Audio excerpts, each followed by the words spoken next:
கோவையில் கடந்த 5 நாட்களாக கோவை மாநகராட்சியில் பணிபுரியக்கூடிய தூய்மை பணியாளர்கள் கலெக்டர் அலுவலகம் முன்னாடி 5 நாட்களாக போராட்டம் நடத்தி கொண்டிருக்கிறார்கள். 19 ஆண்டு காலமாக, அதாவது செம்மொழி மாநாட்டுக்கு பிறகு ஒப்பந்த அடிப்படையில 6000 நபர்கள் ஒப்பந்த பணியாளர்களாக நியமித்திருக்கிறார்கள். இது 3 கம்பெனி கான்ட்ராக்ட் எடுத்து அவங்களுக்கு ஒவ்வொரு கம்பெனியில ஒவ்வொரு விதமான சம்பளங்கள் கொடுக்குறாங்க. மாவட்டத்தினுடைய ஆட்சியாளர் நிர்ணயம் பண்ணி மாநகராட்சியில தீர்மானம் போட்ட சம்பளம் 757 ரூபா. ஆனா இது வரைக்கும் கொடுத்துட்டு இருக்கக்கூடிய சம்பளம் ஒரு கம்பெனியில கான்ட்ராக்ட் எடுத்தவங்க 450 ரூபா கொடுக்குறாங்க, இன்னொரு கம்பெனியில எடுத்தவங்க 500 ரூபா கொடுக்குறாங்க.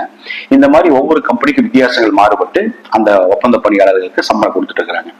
இது மட்டும் அல்லாம அவங்க பல்வேறு காலங்கள்ல மழை காலத்திலயும் வேலை செய்யறாங்க. அதுக்கு உண்டான பாதுகாப்பு உபகரணங்கள் கிடையாது. உதாரணத்துக்கு கிளவுஸ் அந்த மாதிரி பொருட்கள் கொடுக்கறது இல்ல, வெறும் கையினால பிடிக்கிறாங்க. இதனால அவங்களுக்கு நோய் தொற்று ஏற்படுது. இவங்களுடைய அடிப்படை தேவைகள், அதாவது தூய்மை பணியாளர்களை பொறுத்த வரைக்கும் சிட்டியினுடைய மையப்பகுதியில குடியிருப்பு வைக்கணும். அப்பதான் அவங்களுக்கு நேரம், காலையில் நேரத்துல வருவாங்க, மதியம் போவாங்க. முக்கியமான விஐபியில வரும்போது பார்த்தோம்னாக்கா இரவு பகல் பார்க்காம வேலை செய்வாங்க. அதுக்கு அவங்க வந்துட்டு போறதுக்கு வசதியாகும், அவங்களுடைய குழந்தைகள் படிக்கிறதுக்கு வசதியாகும் தான் நம்முடைய முன்னோர்கள் அந்த காலத்திலிருந்து அவங்க நகரனுடைய மையப்பகுதியில குடி வச்சிருக்கிறாங்க. ஆனா இன்னைக்கு பார்த்தோம்னாக்கா பல்வேறு அரசாங்கங்கள் அவங்களெல்லாம் இடமாற்றம் பண்ணி நகருக்கு வெளியே கொண்டு விட்டுருக்கிறாங்க. அது ஒரு பெரிய பாதிப்பு அவங்களுக்கு. அது மட்டும் இல்லாம செய்த வேலைக்கு சரியான சம்பளம் கொடுப்பதில்லை அப்படிங்கிறது அவங்களுடைய குறை. அதே மாதிரி ஆள் பற்றாக்குறை, 40 பேர் இருக்கிற இடத்துல 60 பேருக்கு உண்டான வேலையை செய்ய சொல்றாங்க. அதனால என்ன ஆகுதுனாக்கா அவங்களுக்கு அதிகமான வேலை பளு ஏற்படுது. அதனால அவங்களுக்கு சிரமங்கள் நிறைய ஏற்படுது.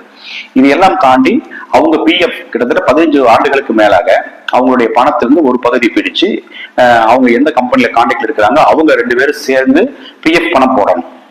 ஆனா இப்ப என்ன சொல்றாங்க, நாங்க 15 வருஷத்துக்கு மேல பிஎஃப் கட்டிட்டு இருக்கிறோம். ஆனா ஒவ்வொரு கம்பெனி மாறுபட்டு எங்களை கான்ட்ராக்ட் பேசிக்லயே வச்சிருக்கிறாங்க. ஆனா எங்க அவசரத்துக்கு நாங்க போய் பிஎஃப்ல பணம் எடுக்கிற ஒரு கல்யாணத்துக்கு அல்லது எங்களுடைய குழந்தைகளுடைய காலேஜ்ல போய் பணம் கட்டணுங்கிறதுக்காக போய் பார்த்தோம்னாக்கா பிஎஃப் பணமே இல்ல. கேட்டா அக்கௌண்ட் க்ளோஸ் வருது, அக்கௌண்ட் பார்னு வருது, பணம் இல்லைங்கிற மாதிரி வருது அப்படின்னு சொல்லி ஆயிரக்கணக்கான தொழிலாளர்கள் சொல்லியிருக்கிறாங்க. நேற்றைய தினம் பாரதிய ஜனதா கட்சியின் சார்பில் மாவட்ட நிர்வாகமும் எங்களுடைய முன்னாள் மாநில மரியாதைக்குரிய அண்ணாமலை அவர்களும் அவங்களை போய் பார்த்து நாங்கள் ஆதரவு தெரிவிச்சுட்டு இருந்தோம். ஆனா இன்றைய தினத்துல என்ன பண்ணியிருக்காங்கன்னா அத்தனை நபர்களையும் கைது செய்யப்பட்டு அவர்கள் மீது வழக்கு தொடுப்புன்னு சொல்லி காவல்துறையை சார்ந்தவங்க மிரட்டி இருக்கிறாங்க. அரசு அதுக்கு செவி சாய்க்குது. அதனால அரசாங்கமும் காவல்துறையை சேர்ந்து அவருக்கு மேல வழக்கு பதிவு செய்து 24 மணி நேரத்துக்குள்ள போராட்டத்தை வாபஸ் வாங்கிட்டு வேலைக்கு வரலைனாக்கா வேலையை விட்டு தூக்கிடுவோம்னு சொல்லி மிரட்டி இருக்கிறாங்களாமா. இது கண்டிக்கத்தக்கது.